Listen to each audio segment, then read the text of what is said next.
Israel is preparing for a military occupation of Gaza City that would forcibly displace hundreds of thousands of Palestinians. The plans were majority approved after a lengthy security cabinet meeting overnight. Earlier, Prime Minister Benjamin Netanyahu said he wanted a complete takeover of the Gaza Strip. The United Nations has warned that Israel's expansion of military operations would risk catastrophic consequences for millions of Palestinians and could further endanger the lives of remaining captives. Gaza City is the largest city in the Strip and it's already suffered extensive damage. Israeli opposition leader Yair Lapid has criticised the decision to occupy the city, calling it a disaster. The Israeli military has already designated more than 88% of the Strip as no-go military zones or areas under displacement orders. Now, here's Gaza City, which Israel plans to occupy, according to these newly approved plans. About 900,000 Palestinians are estimated to be currently living in Gaza City, many of whom have had to escape Israeli attacks several times already. Many Palestinians across Gaza say they've got nowhere to go. The Israeli military has forcibly and repeatedly displaced an entire population.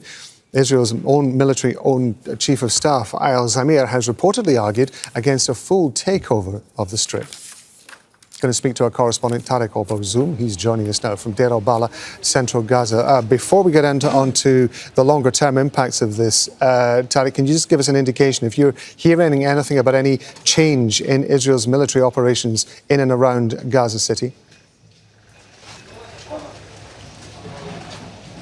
Well, Rob, we understand that Israel's plan has not been translated practically on the ground till now, maybe as Israel is still preparing for launching this wide-scale military incursion into the heart-beating areas of Gaza City. But the plan, according to Israeli media reports, suggests that it will be gradually implemented, which reflects its slow-term pattern that will be unfolding in Gaza City. That includes firstly, forcibly transferring Palestinians from Gaza City towards the central areas of the Strip where we are. Secondly, imposing significant siege and controlling the aid of the flow into that confrontation zone, and lastly, to defeat Hamas completely there and control one of the main strongholds for the armed factions in the city, according to the Israeli description. So they believe that the plan will be implemented over the next few months, possibly, as the date that was circulating on Israeli media platforms is the 7th of October 2025 might be the date that Israel will be able to control the entire Gaza City. Now, this is absolutely very devastating, as we have been getting dozens of calls since the early hours of this morning from civilians in Gaza City asking about situational assessment and how they must act and cope with this potential military step that is expected to unfold in Gaza City. And these calls reflect the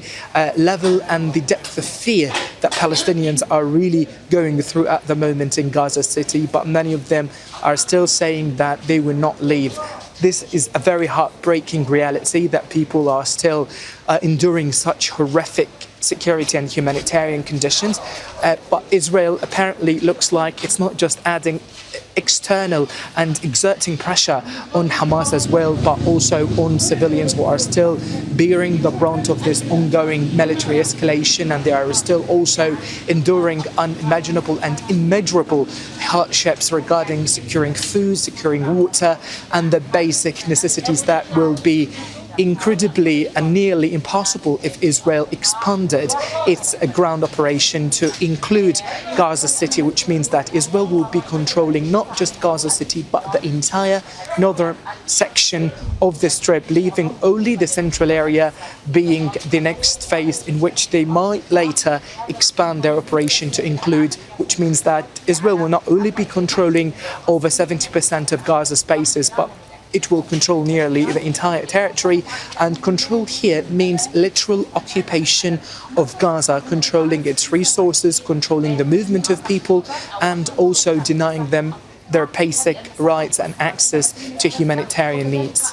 It's interesting what you say, Tareq, that there seems to be this speculation that this operation may be concluded on October 7th, 2025. Of course, that would mark 2 years of Israel's war in Gaza. I want to ask you about what you were describing there in terms of the impact that this is going to have on the lives of people who choose to stay in Gaza City, who choose not to move further south into the Strip, because there is speculation that what we are seeing is an intensification, a firming of the grip, if you like, of the Israeli military on Gaza City. Is there any indication how people's lives are going to change significantly as a result of this in Gaza City?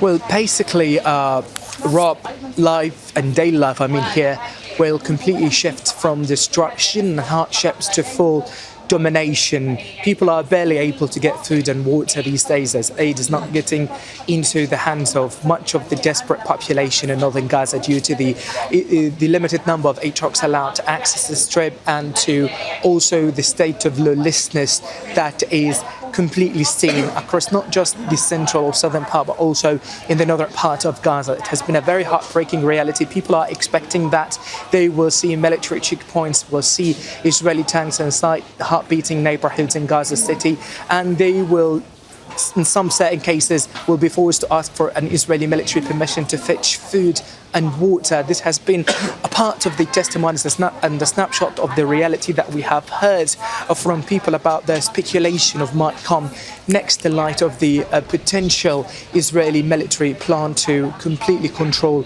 Gaza City. This is still yet did not take place, but it triggers huge deal of fear and panic among people, because they believe and they understand literally how life under occupation looks like.